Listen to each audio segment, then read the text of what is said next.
Méditation du 1er juin. Nous sommes tous frères et sœurs. Jésus avait environ 30 ans lorsqu'il commença son ministère. Étant, comme on le croyait, fils de Joseph, fils d'Élie, fils de Mattha, fils de Lévi, fils de Melchi, fils de Janaïn, fils de Joseph, fils d'Énos, fils de Seth, fils d'Adam, fils de Dieu. Luc 3, les versets 23, 24 et 38. En tant que membre de la famille humaine, Jésus avait des parents, des grands-parents, des arrière-grands-parents, des arrière-arrière-grands-parents et ainsi de suite jusqu'à Adam et Ève, nos premiers parents dans ce monde mystérieux dans lequel nous sommes nés. Tel est le message de la généalogie de Luc. Tous les êtres humains sont frères et sœurs les uns des autres. À partir d'un seul homme, il a créé tous les peuples pour qu'ils habitent sur toute la terre. Acte 17, verset 26, version Parole de vie. Et nous sommes tous les frères et sœurs de Jésus. Hébreux 2, les versets 11 et 17. Le mot fils, si souvent répété dans cette généalogie, ne se trouve pas dans le texte original, sauf au verset 23, et n'est pas répété avant chaque ancêtre,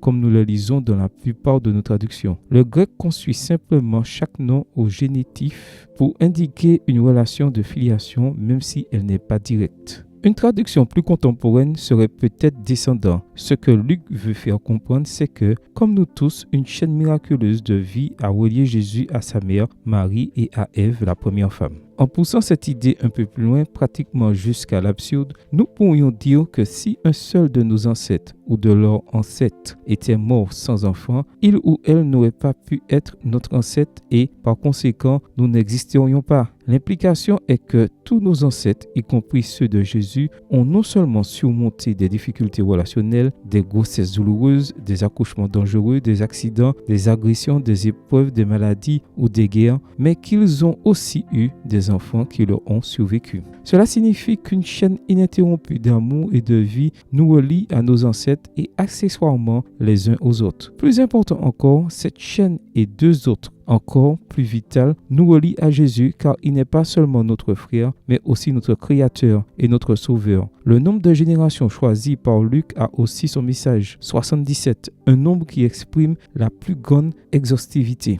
Cette généalogie unique a aussi une autre particularité qui la rend unique, à savoir qu'il s'agit d'une généalogie inversée qui remonte de l'homme à Dieu son Créateur. Chaque fois que nous évoquons nos ancêtres, pensons que si nous remontons suffisamment loin dans le temps, nous y trouverons aussi Dieu au commencement. Genèse 1, verset 1. Seigneur, merci de m'avoir donné à travers tant de mes ancêtres la possibilité d'exister et de te connaître à travers Jésus. Amen. Bonne journée à vous et que le Seigneur vous bénisse.